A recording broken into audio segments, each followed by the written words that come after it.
What's going on, everybody? Welcome back to the Barbells and Trails podcast, episode 15.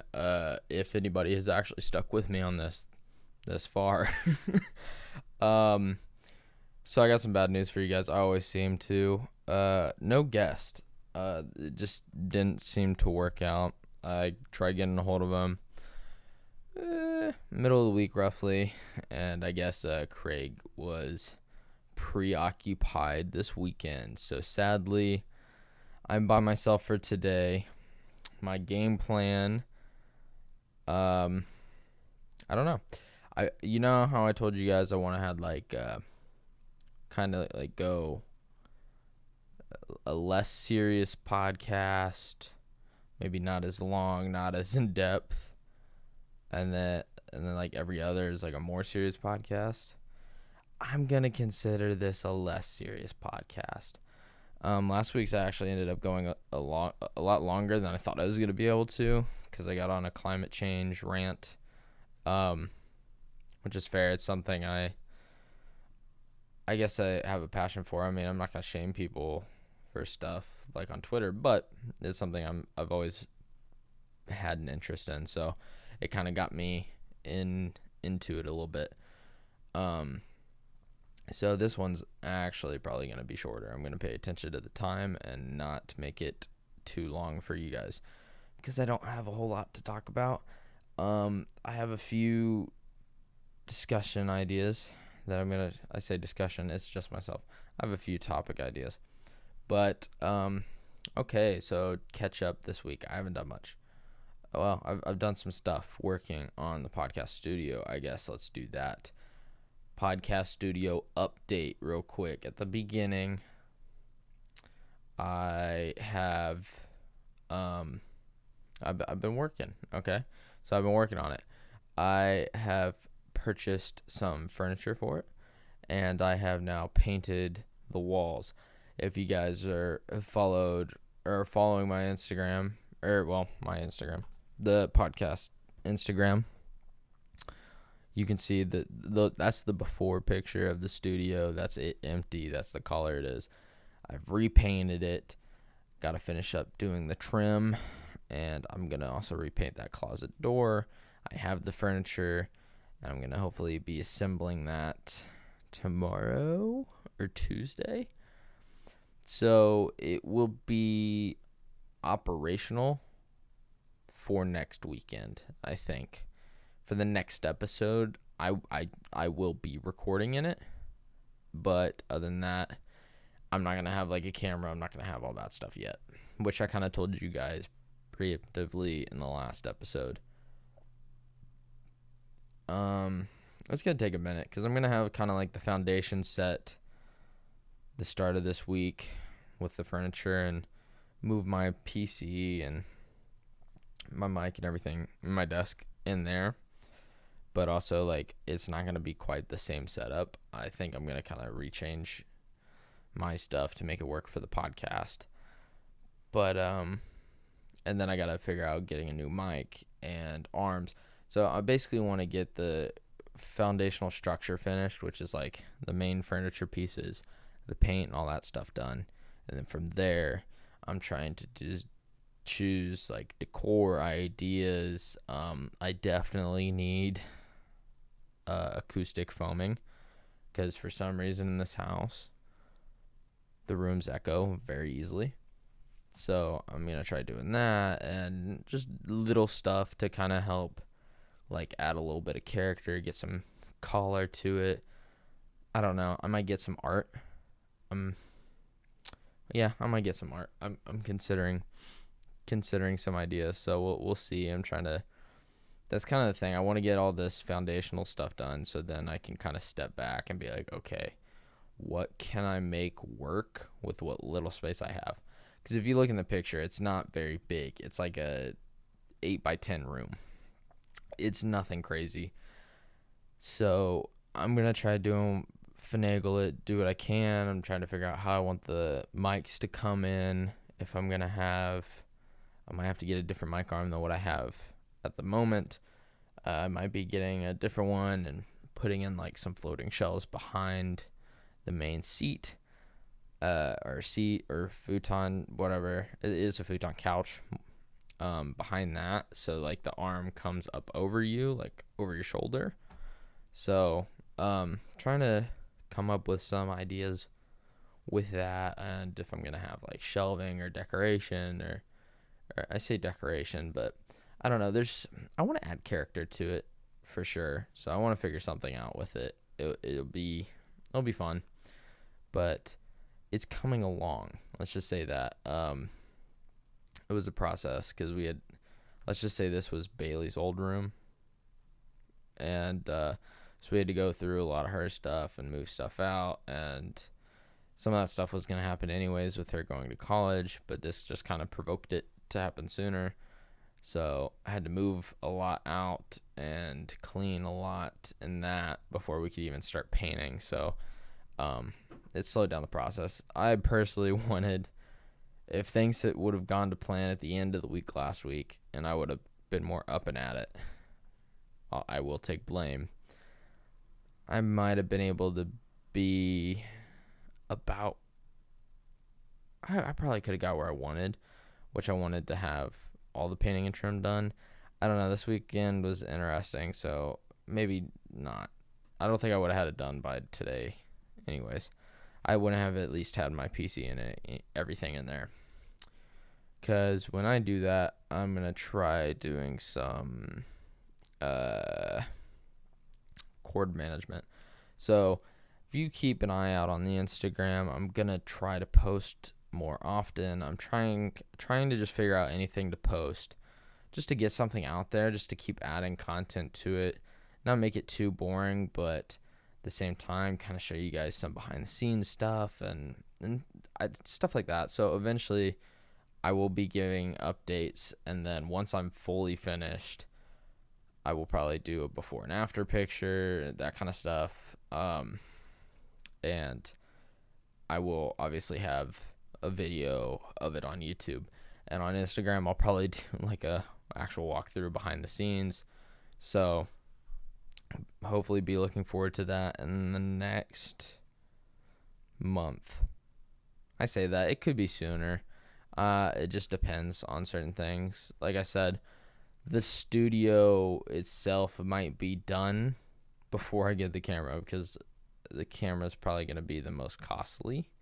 So I'm going to figure that out. Well, I say that, but Mike's not cheap either. So, we'll kind of go from there. Kind of, I got to piece it together. I don't want to drop money on this all of a sudden, but I don't know. I was trying to come up with some ideas, for like guests and stuff like that. So I was contemplating, possibly having like it popped into my head. I was like, ooh, why didn't I do this? I was thinking do like a chalk wall, but I feel like that's very tacky. Not necessarily what would be shown on screen, but for anybody that comes on the podcast to like sign their name. So I don't know. I might come up with something like that, or maybe I just get like a white canvas or something, and put it somewhere, just as like a memorabilia thing for myself. Not necessarily for anybody else, but I feel like that'd be really cool. So I might do that. If you guys do have any ideas, please let me know. Send me ideas on Instagram, YouTube, comments, anything. I'll take any ideas you guys have. But I guess that's kind of like a catch up. There's nothing too crazy going on yet.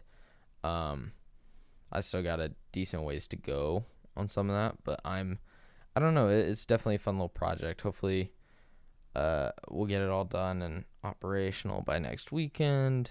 And my hope is, if I do get a record in there, I'm hoping it's not too echoey. That's my biggest worry for the first recording in there, but we'll find out. Okay, so next episode, which is the one I've been talking about, my game plan is still to do Wim Hof. I gotta finish. I gotta read his book this week, which hopefully shouldn't be too hard. Probably gonna watch any documentaries I can find or videos about him. He's still the topic for next week. It's it's interesting. If you don't know who he is, I will try to go pretty in depth on his life story a little bit before we get into his methods and all that kind of stuff. I mean, I do some of his stuff. I mean, I've done his breathing techniques before. It is interesting. I need to do it more often. But in general, it's really cool, and so that I can't wait to do. Hopefully, I can still get Noah on before he leaves. I'm trying to think when that might be, though. I might be recording 2 podcast episodes almost back to back, depending on what happens, but I'm fine with that. I'll preemptively record if need be. So we'll kind of see. I might be trying to get another mic and stuff this week and try getting some of that stuff set up. But I'm excited for it. It's going to be good. Okay, so now that I kind of let you guys know the game plan for next week, I'm coming back to these guys. It's just kind of an easy topic to talk about, and I'm fascinated by their content, and I've talked about them in the past. And I don't necessarily want to be a podcast that just catches up on their content or even a news update podcast, because I am going to talk about some new shit again this week. And I'm sorry, it's not necessarily ideal, but I do kind of find it fascinating because some of it is stuff I haven't seen. And 2, it does give me something to talk about, and then it kind of gives me something to possibly get into. So it works. But Yes Theory, they posted a video last week and then one yesterday. 2 very good videos for different reasons. Amazing though. Like, if I would ever be able to meet some of those guys in person, love them. Like, I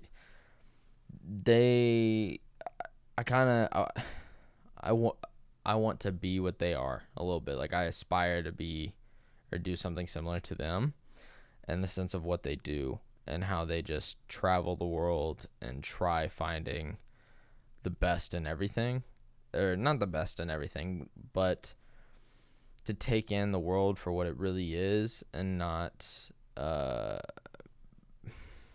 any like misdirection from media or just like stereotypes or anything like that. Like, they've done some amazing stuff and they've been to some amazing places. So I guess let me get into what they did this week or on these 2 videos. In the first one, they traveled to Syria for 7 days, I think. I might have that number off. And if you don't know, Syria within the past 10 years has been a hot topic because of the war. And the main guy from the channel, he's French. And so, especially in Europe, they've only ever heard terrible things. And I mean, it's the same as the U.S. news. All you hear is negative stuff about anything. Like, it doesn't matter what it is, but especially in the Middle East. I mean, growing up, it's like all I ever saw on the news or on mainstream news was something to do with fighting in Iraq or Afghanistan, or stuff going on in Syria, bombings in Jerusalem and West Bank, and just anything along those lines. It's what I grew up witnessing on the news, which is a very sad reality, and that's why I try not to watch the news. I will look at little news articles, but I don't like watching the news, and I don't necessarily really like making that how I get my information, because it can be very polarized depending on what news source you come from, for one. And then not only that, it's depressing. It really is, because the thing that gets attention is the negative connotations and everything, because it gets the most clicks, which is a sad reality for how media is, especially within the past 15, 20 years. but it just seems to be getting worse. And so when all you see is the negative stuff in news, it was a realization I had when I was very young. I stopped really watching the news because I remember even as a kid, I think my parents just would like turn it on in the mornings. They wouldn't watch the news very religiously, but they would just kind of turn it on in the morning and have it play in the background. And most of the time as a kid, you get ready fairly quickly because you're not trying to go to work or whatever, or take a shower, and you're a kid. You're just like basically throwing on clothes, putting your shoes on, grabbing your backpack. It's nothing too crazy. So I mean, I would watch it a little bit, and it's just like, it seemed like every day, no matter what, I turned it on. Or I didn't turn it on, but it'd be on. And in local news, they would talk about a shooting or this and a robbery and all, like, just never anything good. And I noticed that fairly young, so I just kind of, I was like, why do I want to bring all this negative stuff into my life by watching this every day? I say that, and I know last week I talked about the news, and a lot of it was negative, and so's a few of the topics or things I noticed this week, but it's nothing too crazy. But it's just like when you see that 24/7 and the news runs nonstop, and all they talk about is negative stuff, like the ratio between negative and positive news is very, very skewed, and it's terrible, and I'm not a big fan of it. I did kind of just go on a rant there, but I guess getting back to the Yes Theory Syria trip. So they went to Syria, and that was the whole reason, was he has obviously grown up. They're not much older than me. They're, I think, in their mid-20s. And he's grown up in Europe, so they probably saw some of this news a lot more. And so he wanted to go to Syria and actually get a real feel for what the country is and what it has to offer. So he ended up going to Damascus and a bunch of other places, and it's just so lively, and kids coming up to him and never seeing a foreigner at the time because they've probably only grown up with the war or in the middle of the war because they're however old. So they're just struck that there's someone from out of town here. And so, like, stuff like that, and they're just going through, and there's so much culture and kindness where he was, and some of the places he visited was thousands of years old, and within how many, I can't remember how many years, but like in certain places in Syria, there's been like 27 or 26, is that what it was? I think it was like 26 civilizations have gone through that area and settled and developed and fallen apart, and like just over the millennia. And that's fascinating in itself. Like, there's just such a history in that region. And like, I think the first night he just happened to come across a group of high schoolers that had just graduated, and they were out in the streets singing, and then they kind of pulled him in and started singing his name, and like, long live Thomas, blah blah blah, God bless you, like and all this stuff, and singing and dancing, and like it's really cool because it's like, it's very true. You only ever see the negative in news, so it's like to actually see the people that live there was pretty cool. And from there, the story or his trip does get, I guess, a little more negative, because then they do end up going to certain sites that the Taliban had held, or, well, no, sorry, I think it was ISIS, had ended up using during the war, and like old historical sites demolished and blown up, and murals thousands of years old painted over, and like just also like art defaced and statues destroyed, and just crazy stuff like that, which I think that in itself, to me, hurt me, because it's just hearing that stuff, it hurts. It hurts me in my core for, I don't know, it's like a deep human connection. Because it's like, to me, it's like, why would someone want to destroy a piece of human history, especially something so magnificent?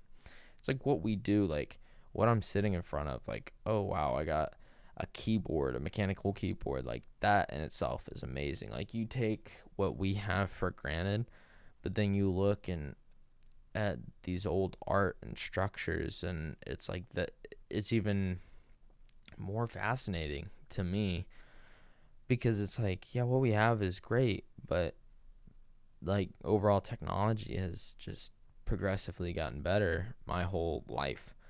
And it's like, back then, it's just imagining what there used to be and how people used to live, and how the hell did people build this, and the amount of time and effort it took to construct these buildings or these murals and then these carvings, and the skill involved.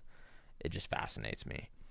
And to see that stuff that's lasted and made it thousands of years to then just be destroyed by some arrogant terrorists because it goes against their religion, or as an act of defiance to just destroy them, it's pretty mind-boggling to me. Especially when you look at human history, and it's like, we've only had like written language for, like, I think it's 2 or 3% of all of human history. It's like, we don't know exactly how anything was past like 5 or 6 thousand years ago. And like, even then, depending on what it is, we're just kind of, it's a guessing game, because we can't know for sure. But it's like, the farther you go back, the less and less we know. And it's like, we have no idea necessarily what has happened in the past. And it's like, even just something that's 2,000 years old to live and last as long as it has, and to be able to go see it and witness it, is amazing. So it's like, those scenes and some of the stories that people had from the people that were guiding him through the country was it was sad. It really was. But it's something you got to see, because it is the reality of the fact. It's like, yeah, it's still an amazing place, and you got these amazing people and culture, but doesn't mean there's not evil in the world.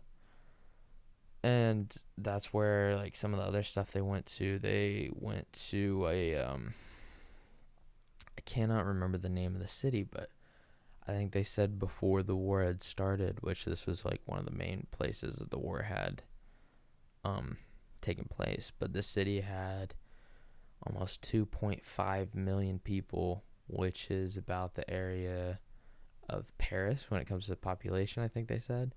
And at that point in time, now there's only 400,000 people.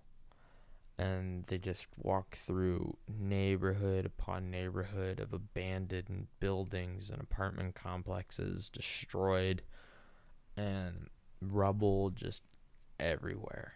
And it's just, it's just, it hurts, because it doesn't make sense to me, like, why something like this happens. Like, I get it.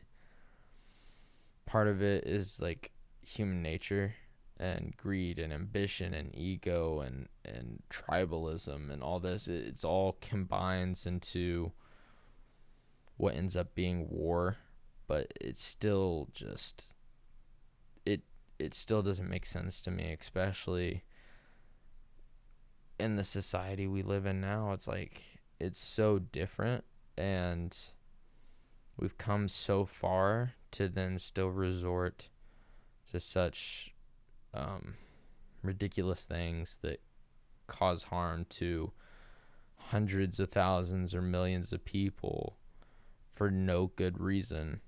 Just is irrational to me, obviously. But seeing that was obviously very, like, it was ridiculous. Not only that, one of the places they visited in Syria, which was quite amazing, was one of the last places that spoke or speaks the same language as Jesus. So it's it's like some city out in the middle of Syria, and I mean it had been affected by the war as well, but it's a dead language, and they go through and they met some of these people, and it's just the people you can find and discover when you're on these type of journeys is crazy, because there's a lot of kindness in the world, and I feel like especially to strangers in particular, when you know it's someone that's not necessarily from this area.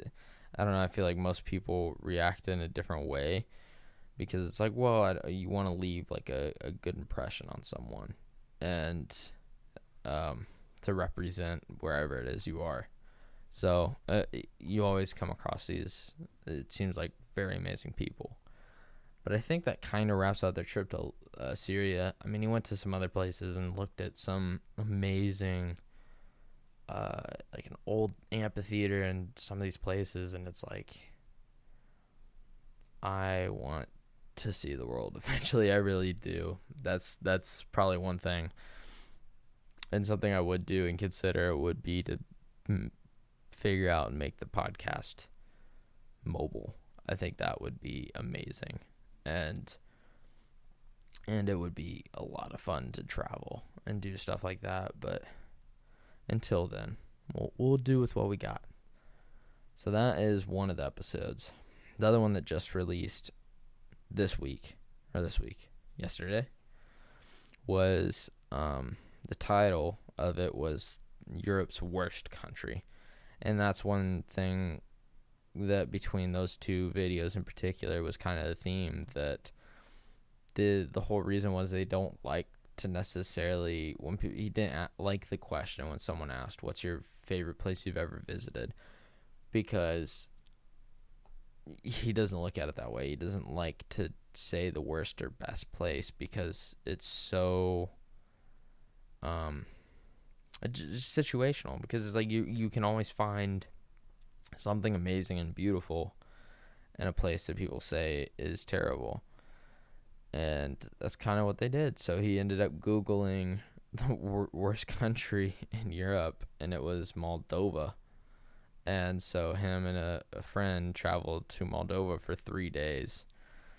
And I mean, they kind of traveled out of the city, but not a whole lot. But they met, by accident, this kind, elderly gentleman that I don't know how old he is, but just kind of followed him around and became like a guide for him, which was absolutely hilarious and sweet and generous.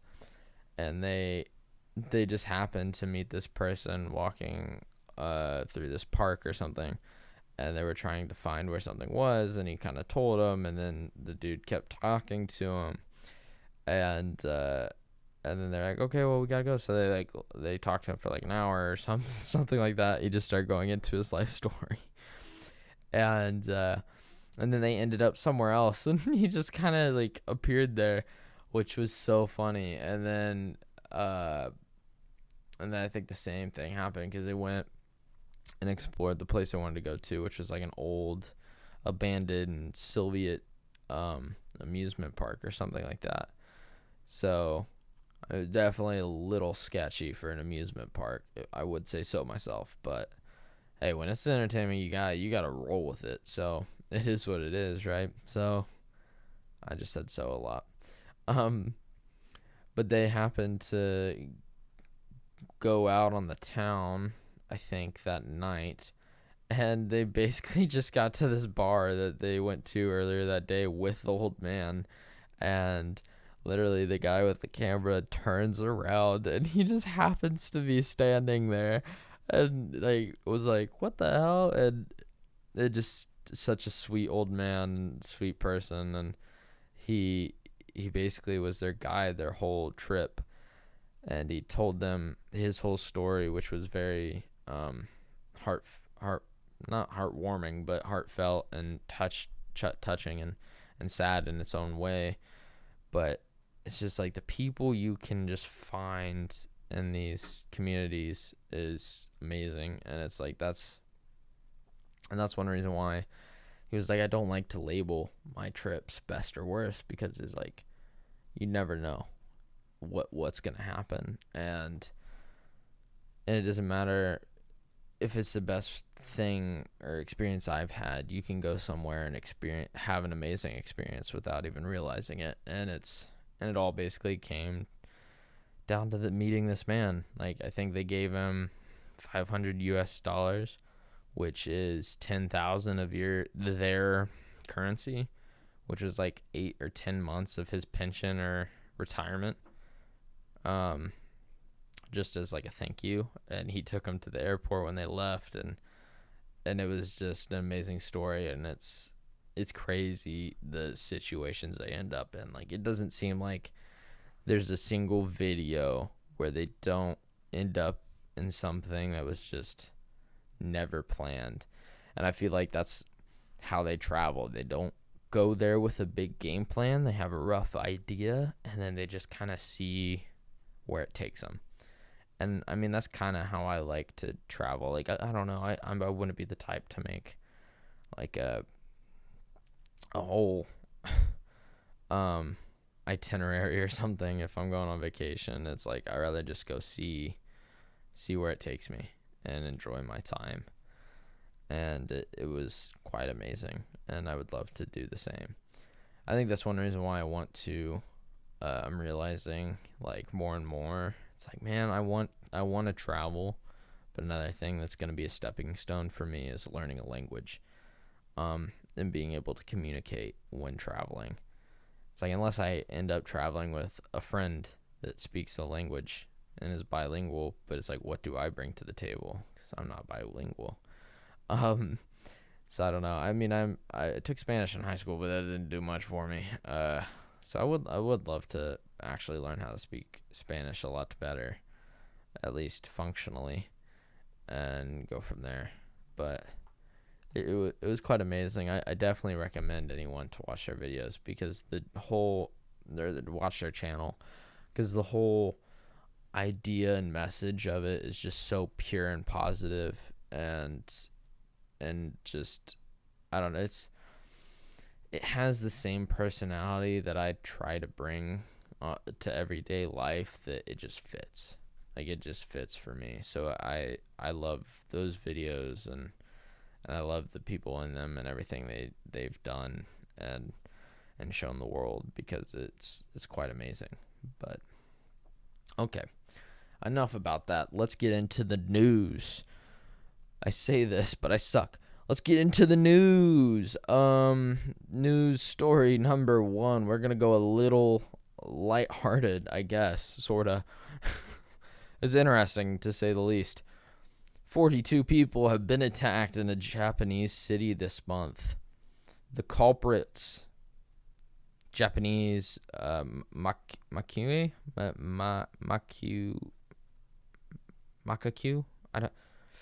don't know how to speak. I suck at pronunciation. It's a Japan's only indigenous monkey species, whatever it's called. 2 weeks ago, reports emerged that a lone monkey had attacked 10 people in the Japanese city of Yamajuki. I don't know if I said that right. I'm so sorry. One mother told authorities that it broke into her house and attacked her baby. I turned around and saw the monkey that had grabbed her leg. It looked like it was trying to drag her outside, she said. Police said that the same monkey later invaded a kindergarten and scratched a child. Authorities went on high alert as the mayor distributed warning flyers and locals set traps. But then this story got even odder. Japanese authorities acknowledged that it was was likely multiple monkeys attacking people. It's rare to see this many attacks in a short period of time, one official said. The monkeys, which are known for being highly intelligent, have opened windows, screens, and sliding glass doors. Injuries have ranged from scratches to minor bites. Police are now patrolling, setting traps, and using tranquilizer guns. They have also enlisted hunters who have caught their first monkey on Tuesday, and total 42 attacks have been recorded in the past 3 weeks. Despite some success, Japan's monkey rampage rages on.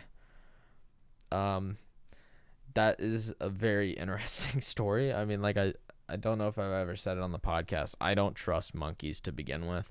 So if I ever go to parts of Africa, I guess Japan or Asia, and there's monkey around, I don't care. I am not fucking with the monkeys. Monkeys are too impulsive, surprisingly strong and intelligent. I don't want to deal with their shit. I've seen too many videos of people getting attacked by little monkeys, and they're a lot stronger and quicker and smarter than you would ever realize. So I don't want to get caught up in their shit. I will leave them to their own devices. So that's one thing. I guess let's go on some more recent news. Kind of involves climate. Technically, both of these do. One's good, one's negative. Let's do the negative first, and then we'll end with the positive note. So we talked about last week the heat waves and the forest fires and this and that. With the climate crisis, it's making it very divergent in stuff that's going on. So there has been major flooding in eastern Kentucky. So I saw some stuff like 3 days ago. I think they got more. Sadly, I think they got more rain this weekend. So I the last thing I saw was the other day, but I have some information here. So right at this moment, at least with the information they have, at least 25 people have died due to flooding in eastern Kentucky this week, according to the governor. The governor said the death toll may not be known for weeks to come as rescuers search new areas that are currently impassable. Massive floodwaters washed out homes in several counties, leaving residents scrambling to their rooftops to escape. Officials believe thousands have been affected by the storms, and the efforts to rebuild some areas may take years, the governor said Friday.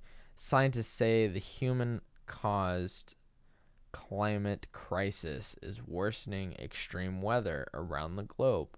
Warmer air holds more water, which means more dangerous flooding, according to the UN's Intergovernmental Panel on Climate Change.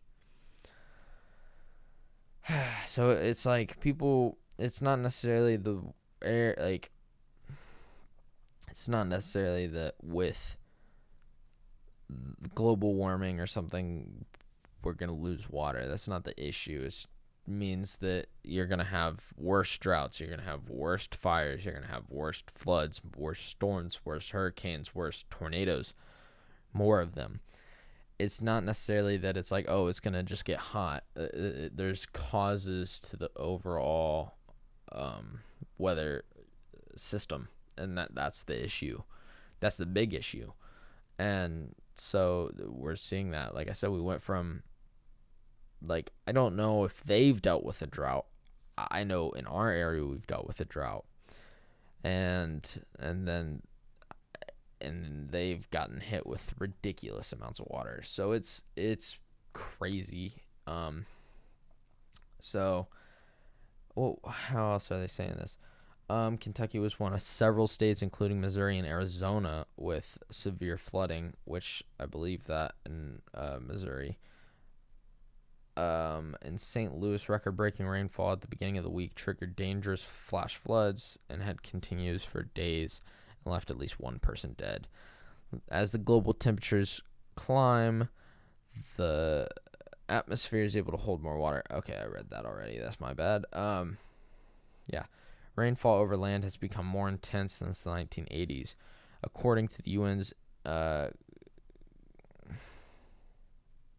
What? Okay. Yeah, since the 1980s, the report authors say human influence is the main driver. Well, okay, yeah, of course. Human-caused fossil fuel emissions have warmed the planet a little more than 1 degree Celsius on average, which more intense warming over land areas. Scientists are increasingly confident in the role that climate crisis plays in extreme weather, and warning of these events will become more intense and more dangerous with every fraction of a degree of warming.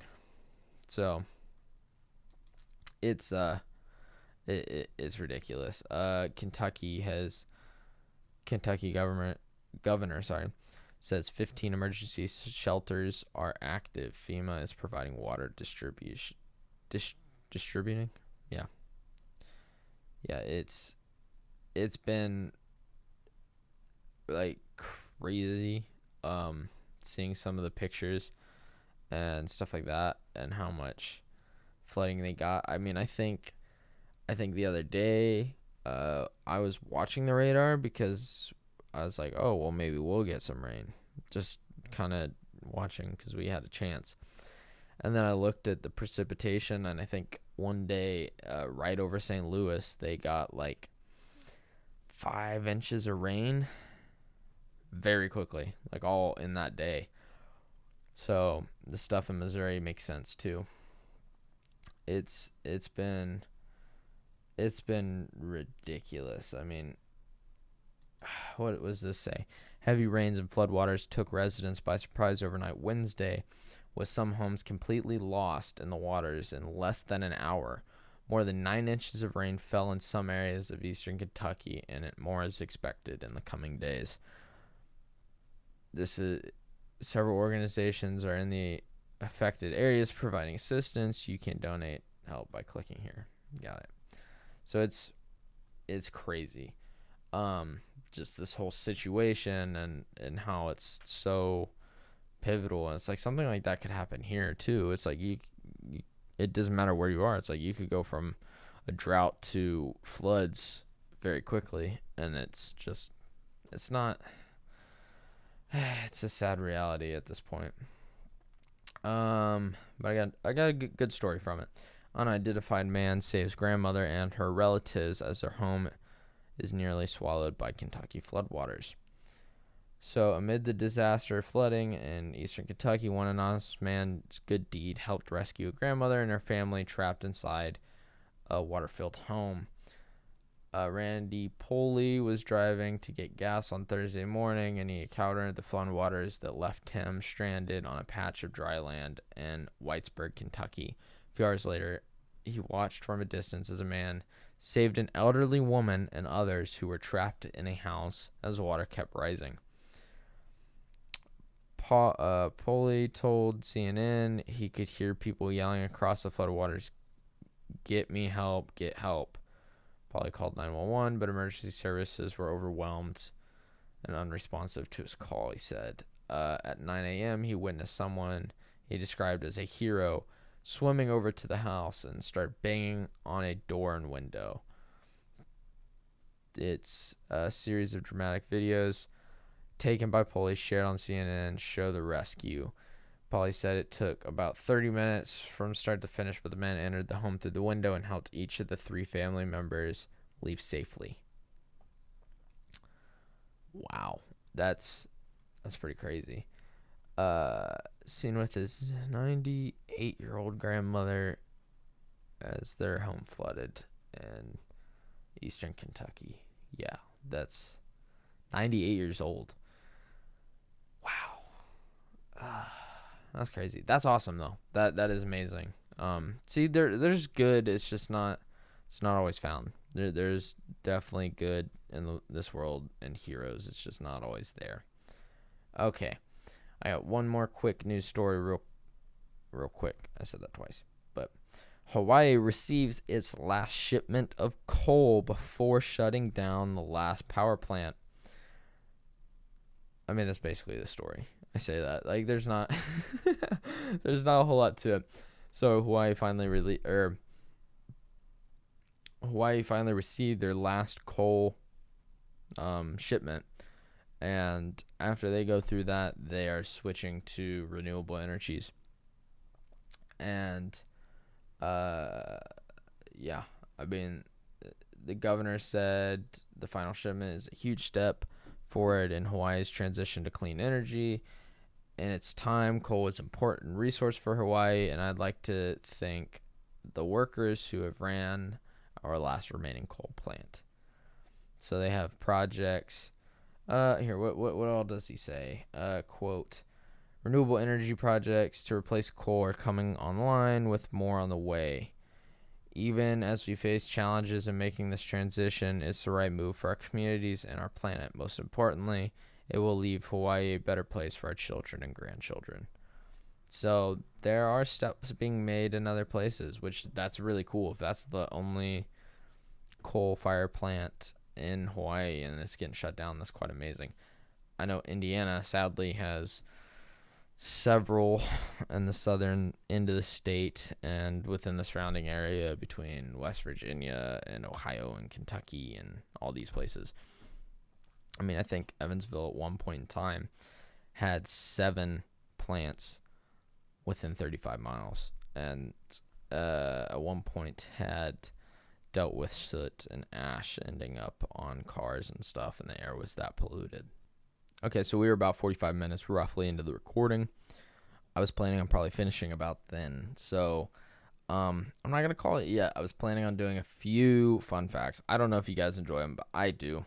I'm not going to do as many as last time. I'm going to try to make this quick and send you guys on your way. I do enjoy having you guys around, and I hope you have enjoyed listening. But we'll do about 5 facts today. So fact number 1. The Windy City nickname has nothing to do with Chicago's weather. I didn't know that, so we'll get into that.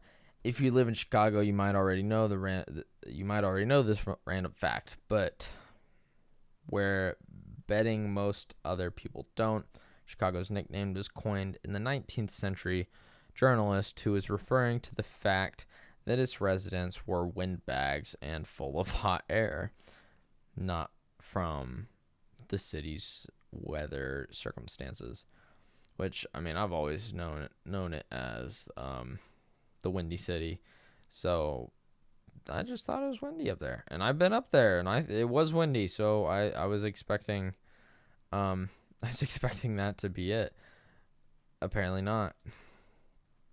Okay, fact number 2. Kleenex tissues were originally intended for gas masks. When there was a cotton shortage during World War I, Kimberly Clark developed a thin, flat cotton substitute that the Army tried to use as a filter in the gas masks. The war ended before scientists perfected the material, so the company redeveloped it to be smoother and softer, then marketed Kleenex, a facial tissue, instead. Ooh, that's pretty cool. I would never guess that. I've heard other facts about Kleenexes, which I don't think its original plan besides that, like when you bought Kleenexes after that point, I don't think it was necessarily meant originally just to blow your nose. I'm pretty sure there's something else, but I could be wrong. That's not it. Nope. Keep going. Yep, keep going. Here we go. Whoa. Interesting. We'll go. Why? I need to stop reading it and just read it out loud. Fact number 3. Dogs sniff good smells with their left nostril. Dogs normally start sniffing with their right nostril, then keep it there if the smell could signal danger. But they'll shift to the left side for something pleasant, like food or a mating partner. If you're a dog lover, you'll want to know these other fascinating facts. Well, I should. That's interesting. Fact number 4. Avocados were named after the reproductive organs. You'll never look at avocados the same way again. Indigenous people in Mexico and Central America used the Nahuti word nahakati to mean both testicles and avocado. The fruits were originally marketed as alligator pears in the United States until the current name stuck. Alligator pears. I mean, I see why, but oh, that's okay. That's interesting. It doesn't surprise me, but wow. Okay. Last but not least. Fact number 5. The word fizzle started as a type of fart. In the 1400s, it meant to break wind quietly, according to the English or Oxford Living Dictionary. These other dictionary facts might make you realize how interesting these books are. That's never would have known. Didn't know if I needed to know that. But all right, we move. Okay, everybody, I think that's going to do it for the end of this podcast. Next week, look forward to Wim Hof and his life story and his method. It's going to be interesting. I hope you guys do enjoy. I hope you guys have a blessed week. And if you do, let me know in the comments section below. Hit me up on Instagram. I'd love to reach out to you guys, or what, you reach out to me, vice versa. I'm excited to finish up the studio and work on it so I can start having guests on and provide more to you guys. So I hope you guys did enjoy this week. I know it was nothing special, but I enjoy my time with you, and I'll see you all in the next one. Peace out, everybody.